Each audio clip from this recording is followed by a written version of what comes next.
25 ವರ್ಷಗಳ ಹಿಂದೆ ಬೆಳ್ಳಿತೆರೆಯಲ್ಲಿ ಸೂರ್ಯವಂಶ ರಾರಾಜಿಸಿತ್ತು. ಇದೀಗ 25 ವರ್ಷಗಳ ನಂತರ ಕಿರುತೆರೆಯಲ್ಲಿ ಸೂರ್ಯವಂಶ ರಾರಾಜಿಸುತ್ತೆ. ಅದಕ್ಕೆ ಈಗಾಗಲೇ ಸೂಚನೆ ಕೂಡ ಸಿಕ್ಕಾಗಿದೆ.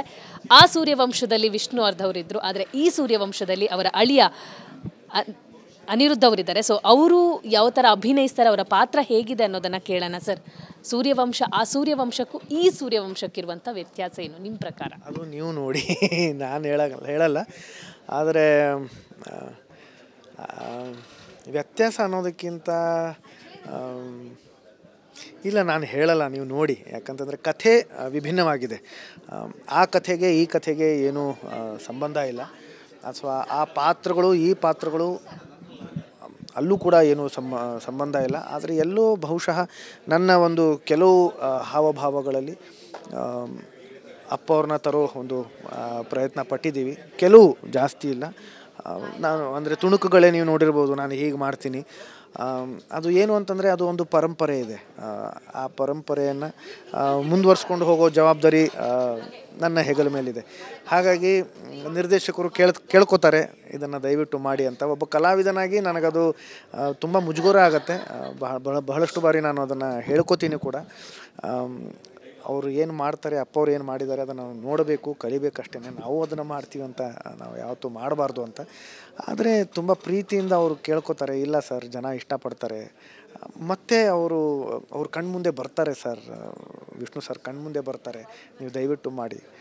ಸೊ ನಾನು ಅದನ್ನು ಮಾಡ್ತೀನಿ, ಇದನ್ನೆಲ್ಲ ಮಾಡ್ತೀನಿ. ಆಮೇಲೆ ಅದು ನನಗೆ ಗೊತ್ತಿದೆ, ಇದು ಕಡ ಇರೋದು ಅವ್ರದ್ದೇನೆ. ಹಾಗಾಗಿ ಇದನ್ನು ತಿರುಗಿಸೋದ್ರಲ್ಲಿ ನನಗೆ ಹೆಮ್ಮೆ ಕೂಡ ಇದೆ, ನನ್ನ ಅದೃಷ್ಟ ಕೂಡ ಇದೆ. ಅದು ಇವತ್ತು ನನ್ನ ಕೈಲಿದೆ, ಅದು ಅಪ್ಪ ಅವರ ಒಂದು ಆಶೀರ್ವಾದ.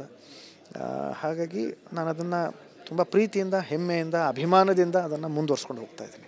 ಸರ್, ನೀವು ಹೇಳಿದ್ರಿ ಖಡ್ಗ ವಿಚಾರವಾಗಿ, ವಿಷ್ಣು ಸರ ಬಾಡಿ ಲ್ಯಾಂಗ್ವೇಜ್ ಆಗಿರ್ಬೋದು, ಆ ಖಡ್ಗ ಆಗಿರ್ಬೋದು, ಅದೇ ಹೈಲೈಟು. ಇದರಲ್ಲೂ ಅದೇ ಹೈಲೈಟ್ ಆಗ್ತಾ ಇದೆ. ಸೊ ಈ ಖಡ್ಗದ ಬಗ್ಗೆ ಚಿಕ್ಕದಾಗಿ ಹೇಳೋದಾದ್ರೆ, ಇದು ಅವ್ರದ್ದೇ ಕಡ. ಇದು ಎಷ್ಟು ಅನುಭವ ಇದೆ ಈ ಕಡಕ್ಕೆ. ಆ ಒಂದು ಅನುಭವ ನನ್ನ ಜೊತೇಲಿ ಇದೆ.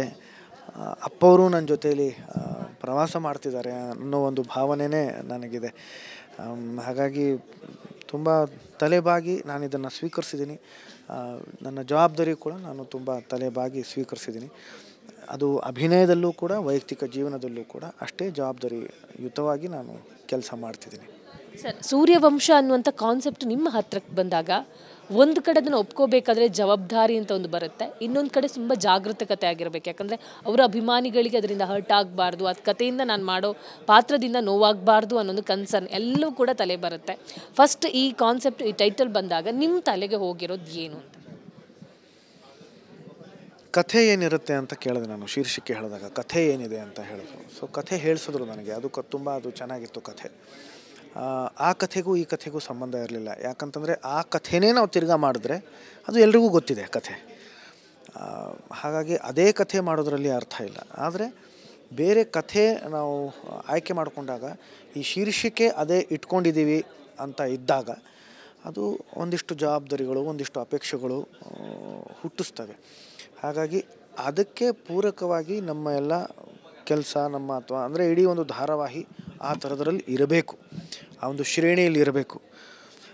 ಅದನ್ನು ನಾನು ಕೇಳಿಕೊಂಡೆ ವಾಹಿನಿಯವ್ರ ಹತ್ರ. ಸೊ ವಾಹಿನಿಯವರು ಅಷ್ಟೇ ಛಲದಿಂದ ಅದನ್ನು ಒಪ್ಕೊಂಡ್ರು. ಅದನ್ನು ನಾವು ನಮ್ಮ ತುಣುಕುಗಳಲ್ಲಿ ನಾವು ಅದನ್ನು ಗಮನಿಸ್ತೀವಿ. ಅದು ಇವತ್ತು ಎಲ್ಲರೂ ಅದನ್ನು ಹೊಗಳ್ತಿದ್ದಾರೆ, ಸಿನಿಮಾ ಥರ ಇದೆ ಅಂತ ಏನು ಹೇಳ್ತಿದ್ದಾರೆ. ಬಹುಶಃ ಧಾರಾವಾಹಿ ಕ್ಷೇತ್ರದಲ್ಲೇ ಈ ಥರದ ತುಣುಕುಗಳು ಇದುವರೆಗೂ ಬಂದಿಲ್ಲ. ಹಾಗಾಗಿ ನನಗೆ ತುಂಬ ಸಂತೋಷ ಇದೆ. ಕೇವಲ ತುಣುಕುಗಳಲ್ಲಿ ಮಾತ್ರ ಅಲ್ಲ, ಇಡೀ ಸಂಚಿಕೆಗಳಲ್ಲಿ ಅವರು ಅಂದರೆ ಅವರ ನಿರ್ದೇಶನ ಆಗಿರಬಹುದು, ಅಥವಾ ಅದಕ್ಕೆ ಬೇಕಾಗಿರ್ತಕ್ಕಂಥ ನಿರ್ಮಾಪಕರಿಂದ ಒಂದು ಸಾಥ್ ಏನಾಗಿರಬಹುದು, ವಾಹಿನಿ ಅವರ ಒಂದು ಶ್ರೀರಕ್ಷೆ ಏನಾಗಿರಬಹುದು, ಅದೆಲ್ಲವೂ ನಾವು ಸಂಚಿಕೆಗಳಲ್ಲಿ ನೋಡಬಹುದು. ಸರ್, ಪಾತ್ರಗಳು ಅಂತ ಅಂದ್ರಿ. ಸೊ ನಿಮ್ಮ ಪಾತ್ರಗಳು ಹೆಂಗೆ ಅಂತ ಈ ಧಾರಾವಾಹಿ ನೋಡಿ. ಯಾಕಂತಂದರೆ ಅದು ಒಂದು ಹೇಳಬಹುದು ನಾನು. ಅದು ದೇವರು ನಮಗೇನೇನೋ ಉಡುಗೊರೆಗಳನ್ನು ಇಟ್ಟಿರ್ತಾನೆ ನಮ್ಗಳಿಗೋಸ್ಕರ. ನಮಗದು ಗೊತ್ತೇ ಇರಲ್ಲ ನಮಗೆ. ನಾನು ಹಿಂದೆ ಜೊತೆಲೇ ಮಾಡ್ತಿರ್ಬೇಕಾದ್ರೆ ನನಗನ್ನಿಸ್ತು, ಈ ಥರದ ಆಯಾಮಗಳು ನನಗೆ ಸಿಕ್ಕಿದ್ದೆ ನನ್ನ ಅದೃಷ್ಟ ಅಂತ. ಯಾಕಂತಂದರೆ ಅದರಲ್ಲಿ 3 ಪಾತ್ರಗಳನ್ನು ನಾನು ಮಾಡಿದೆ. ಒಂದು ಆರ್ಯವರ್ಧನ್ ಪಾತ್ರ, ಒಂದು ಸ್ಪ್ಲಿಟ್ ಪರ್ಸ್ನಾಲಿಟಿ, ಇನ್ನೊಂದು 20 ವರ್ಷದ ಹಿಂದಿಂದು ಪಾತ್ರ. ಸೊ ಅದರಲ್ಲೂ ಕೂಡ ಅಷ್ಟೊಂದು ಆಯಾಮಗಳು ಇದ್ವು ನನಗೆ. ಪಾತ್ರಗಳೇ ಆಗಿರಬಹುದು ಅಥವಾ ಜನಗಳ ಜೊತೆಯಲ್ಲಿ ಇರ್ತಕ್ಕಂಥ ಸಂಬಂಧಗಳು ಆಗಿರಬಹುದು, ಅಲ್ಲೇ ಬೇರೆ ಬೇರೆ ಥರದ ಆಯಾಮಗಳು. ಅದು ನನ್ನ ಅದೃಷ್ಟ ಅಂತ. ಈಗ ಇದನ್ನು ಮಾಡ್ತಿರ್ಬೇಕಾದ್ರೆ ಇದು ನನಗೆ ಅದೃಷ್ಟ ಅನ್ನಿಸ್ತಿದೆ. ಯಾಕಂತಂದರೆ ಅದು ಏನೂ ಇಲ್ಲದೆ ಅದಲ್ಲ, ಅದು ನನ್ನ ಜೊತೆಯಲ್ಲಿ ಮಾಡಿದ್ದು ಆ ಪಾತ್ರನೇ ಅಲ್ಲ ಇದು. ಅಥವಾ ಅಲ್ಲಿ ನೀವು ನೋಡಿರ್ತಕ್ಕಂಥ ಅನಿರುದ್ಧ್ ಇಲ್ಲಿಲ್ಲ. ಹಾಗಾಗಿ ನನಗೆ ಒಬ್ಬ ಕಲಾವಿದನಾಗಿ ಇದು ನನ್ನ ಅದೃಷ್ಟ ಅಂತ ನಾನು ಭಾವಿಸ್ತೀನಿ. ನೀವು ಅದನ್ನು ನೋಡಿದ ತಕ್ಷಣ ನಿಮ್ಗೆ ಅನಿಸುತ್ತೆ ಅದು ನಿಮಗೆ ಅದು ಸಂಶಯ ಬರುತ್ತೆ, ಇವರೇನೋ ಆರ್ಯವರ್ಧನ್ ಪಾತ್ರ ಮಾಡಿದ್ದು ಅಂತ. ಸೊ ನನಗದು ನನ್ನ ಪಾಲಿಗೆ ಅದು ಒಂದು ಅಮೃತ ಸಿಕ್ಕಿದೆ ಇದು. ಸರ್, ಇನ್ನೊಂದು ವಿಚಾರ ಕೇಳಲೇಬೇಕು. 23 ಎಪಿಸೋಡ್ಗಳು ಮಾಡಿ ಸೂರ್ಯವಂಶ ಒಮ್ಮೆಲೆ ನಿಂತಿರೋದು. ಸೊ 23 ದಿನ ಒಂದು 23 ಎಪಿಸೋಡ್ ಮಾಡೋದಂದರೆ ಅಷ್ಟು ಈಸಿ ಅಲ್ಲ. ಅದಕ್ಕೆ ನಿರ್ಮಾಪಕರ ಶ್ರಮ ಇರುತ್ತೆ, ಕಲಾವಿದರ ಶ್ರಮ ಇರುತ್ತೆ. ಬಟ್ ಏಕಾಏಕಿ ನಿಲ್ಲಬೇಕಿದ್ರೆ ಸ್ಟ್ರಾಂಗ್ ರೀಸನ್ ಕೂಡ ಬೇಕಾಗುತ್ತೆ. ನಿಮ್ಮ ಪ್ರಕಾರ ನಿಮಗೆ ಗೊತ್ತಿರುವಂಗೆ ಆ ರೀಸನ್ ಏನು ಸರ್? ಅದನ್ನು ನಾನು ಹೇಳಲೂಬಾರ್ದು. ಯಾಕಂತಂದರೆ ಅದು ಏನೇ ಇದ್ದರೂ ಅದು ನಿರ್ದೇಶಕರ ವಾಹಿನಿಯವ್ರ ಮಧ್ಯೆ ಆಗಿರ್ತಕ್ಕಂಥ ವಿಚಾರಗಳು. ಹಾಗಾಗಿ ನೀವು ಕೇಳಬೇಕು ಅಂತಂದರೆ ಎಸ್ ನಾರಾಯಣ್ ಸರ್ ಅವ್ರನ್ನ ಕೇಳಬೇಕು. ಆದರೆ ವೈಯಕ್ತಿಕವಾಗಿ ನನಗೆ ತುಂಬ ಸಂತೋಷ ಆಯಿತು ಅವ್ರ ಜೊತೆಲಿ ಕೆಲಸ ಮಾಡ್ತಿರ್ಬೇಕಾದ್ರೆ. ಯಾಕಂದರೆ ನನಗದು ಆಸಕ್ತಿ ಇತ್ತು, ಕನಸು ಕೂಡ ಆಗಿತ್ತು ಅವ್ರ ಜೊತೆಲಿ ಕೆಲಸ ಮಾಡಬೇಕು ಅಂತ. ಅಪ್ಪವರು ತುಂಬ ಆಸೆ ಪಟ್ಟಿದ್ರು. ಹಾಗಾಗಿ ಅದು ತೆರೆ ಮೇಲೆ ಬರದೇ ಇರಬಹುದು, ಆದರೆ ಅವ್ರ ಜೊತೆಲಿ ಕೆಲಸ ಮಾಡೋ ಒಂದು ಅವಕಾಶ, ಸುವರ್ಣ ಅವಕಾಶ ನನಗೆ ಸಿಕ್ತು. ಅದು ನನಗೆ ಸಂತೋಷ ಇದೆ. ಸರ್, ಒಂದು ಖಾಸಗಿ ಎಂಟರ್ಟೈನ್ಮೆಂಟ್ ಚಾನಲಲ್ಲಿ ಒಂದು ಫೇಮಸ್ ಸೀರಿಯಲನ್ನು ಮಾಡಿ ಮುಗಿಸಿ ಬಂದಿರುವಂಥವ್ರು ನೀವು. ಆದರೆ ಅದರಲ್ಲಿ ನಡೆದಂಥ ಘಟನೆಗಳು ಸಾಕಷ್ಟು ನೋವಾಗಿದೆ ಅನ್ನೋ ಮಾತನ್ನು ಕೂಡ ನೀವು ಹೇಳಿದ್ರಿ. ಬಟ್ ಈ ಚಾನಲಲ್ಲಿ ನೀವು ಬಂದು ಸೂರ್ಯವಂಶ ಸೀರಿಯಲ್ ಮಾಡ್ತೀನಿ ಅಂದಾಗ ಒಂದಿಷ್ಟು ಕರೆಗಳು ನಿಮಗೂ ಬಂದಿರುತ್ತೆ, ಚಾನಲ್ಗಳಿಗೂ ಬಂದಿರುತ್ತೆ ಅನ್ನೋದು ಗಮನಕ್ಕೆ ಬಂದಿರುವಂಥದ್ದು. ಸೊ ಆ ಕ್ಷಣಕ್ಕೆ ನಿಮ್ಗೆ ಆಗಿರುವಂಥ ಒಂದು ನೋವಾಗಿರ್ಬೋದು, ಅಥವಾ ಚಾನಲಿಂದ ನಿಮಗೆ ಬಂದಂಥ ರೆಸ್ಪಾನ್ಸ್ ಏನು ಅಂತ? ಉದಯ ವಾಹಿನಿಯವರಿಗೆ ಸಾಕಷ್ಟು ಕರೆಗಳು ಬಂದಿದ್ವು. ಆದರೆ ಅವರು ತುಂಬ ಧೈರ್ಯದಿಂದ ಅದನ್ನು ಎದುರಿಸಿ ಏನೇ ಇದ್ದರೂ ಕಚೇರಿಗೆ ಬಂದು ಮಾತಾಡೋಣ ಅಂತ ಹೇಳಿದ್ರು. ಯಾರು ಕೂಡ ಕಚೇರಿಗೆ ಹೋಗಲಿಲ್ಲ. ಆದರೆ ಈ ಹಿಂದೆ ಸೂರ್ಯವಂಶ ಏನು ಮಾಡಬೇಕು ಅಂತ ಎಸ್ ನಾರಾಯಣ್ ಸರ್ ಏನೋ ಪ್ರಯತ್ನ ಪಟ್ಟಿದ್ರು, ಅಥವಾ ನಾವು ಒಂದಿಷ್ಟು ಸಂಚಿಕೆಗಳು ಮಾಡಿದ್ವಿ ಕೂಡ. ಅವರಿಗೆ ಕರೆಗಳು ಬಂದಿದ್ವು, ಒಂದಿಷ್ಟು ಜನ ಹೋಗಿದ್ದರು ಕೂಡ. ಅದು ಎಲ್ಲ ಮಾಧ್ಯಮದಲ್ಲೂ ಎಲ್ಲರೂ ನೋಡಿದ್ದಾರೆ ಕೂಡ. ಆವಾಗ ಎಸ್ ನಾರಾಯಣ್ ಸರ್ ಅವರು ತುಂಬ ಧೈರ್ಯದಿಂದ ಅದನ್ನು ಎದುರಿಸಿ ಅವ್ರಿಗೆ ಕೇಳಿದ್ರು ಅದನ್ನು, ನೀವು ಅನಿರುದ್ಧ್ ಅವ್ರ ಹತ್ರ ಮಾತಾಡಿದ್ದೀರಾ ಇದರ ಬಗ್ಗೆ ಅಂತ. ಅವ್ರು ನನ್ನ ಹತ್ರ ಮಾತೇ ಆಡಿರಲಿಲ್ಲ. ಅದರಲ್ಲಿ ಎಷ್ಟೋ ಜನ ನನಗೆ ಗೊತ್ತೂ ಇರಲಿಲ್ಲ. ಅವರು ಹೋಗಿ ನೇರವಾಗಿ ಅಲ್ಲಿ ಕೂತ್ಕೊಂಡು ಮಾತಾಡ್ತಾ ಇದ್ದಾರೆ. ಜೊತೆಗೆ ನನ್ನನ್ನು ಹಾಕೋಬೇಡಿ ಅಂತ ಹೇಳಿದಾಗ ಎಸ್ ನಾರಾಯಣ್ ಸರ್ ಅವರು ಹೇಳಿದ್ರು, ನನಗೆ ನನ್ನ ಕಥೆಗೆ ಅವರೇ ಸೂಕ್ತ ಅಂತ ನನಗೆ ಅನಿಸುತ್ತೆ, ಹಾಗಾಗಿ ನಾನು ಅವರನ್ನು ಹಾಕೋತಾ ಇದ್ದೀನಿ ಅಂತ ಭಾಳ ಸ್ಪಷ್ಟವಾಗಿ ಹೇಳಿದ್ರು. ಹಾಗಾಗಿ ಅವ್ರು ಏನೇ ಹೇಳಿದ್ರು ಕೂಡ, ಎಷ್ಟೇ ಪ್ರಯತ್ನ ಪಟ್ಟರು ಕೂಡ, ಬ್ಯಾನ್ ಅಂತ ಹೇಳಿ ಅದಕ್ಕೋಸ್ಕರ ಸಾಕಷ್ಟು ಪ್ರಯತ್ನ ಪಟ್ಟರು ಕೂಡ ಅದಕ್ಕೆ ಯಾರೂ ಬೆಲೆ ಕೊಟ್ಟಿಲ್ಲ. ಕೊನೆಯದಾಗಿ ಬ್ಯಾಕ್ ಟು ಬ್ಯಾಕ್ ಇಂತಹ ಒಂದು ನೋವಿನ ಅಥವಾ ಚುಚ್ಚೋ ಮಾತುಗಳನ್ನು ಕೇಳಿದಾಗ ಅನಿರುದ್ಧ್ ಅವರಿಗೆ ಆಗುವಂಥ ಅವ್ರು ತಗೊಳ್ಳುವಂಥ ನಿರ್ಧಾರಗಳು, ಅವರಿಗೆ ಆಗುವಂಥ ರೀತಿ?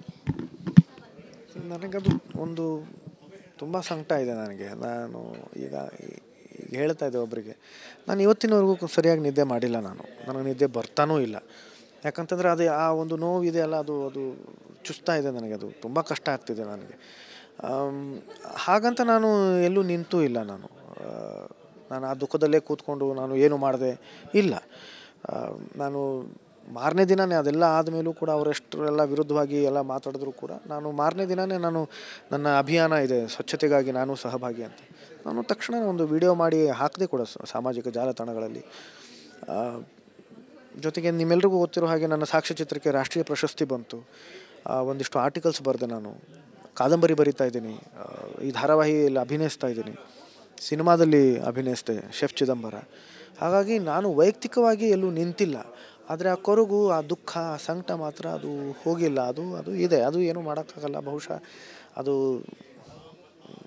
ಕಾಲನೇ ಅದು ನಿರ್ಧಾರ ಮಾಡುತ್ತೆ. ಒಂದು ದಿವಸ ಅದು ಕಮ್ಮಿ ಆಗತ್ತೇನೋ, ಕಾಯ್ತಾ ಇದ್ದೀನಿ. All the best. ನೋಡಿದ್ರಲ್ಲ, ಇದಿಷ್ಟು ಅನಿರುದ್ಧ್ ಅವರ ಮಾತಾಗಿತ್ತು. ಕ್ಯಾಮರಾ ಪರ್ಸನ್ ಯೋಗಿ ಜೊತೆ ದೀಪಿಕಾ, ವಿಸ್ತಾರ ನ್ಯೂಸ್, ಬೆಂಗಳೂರು.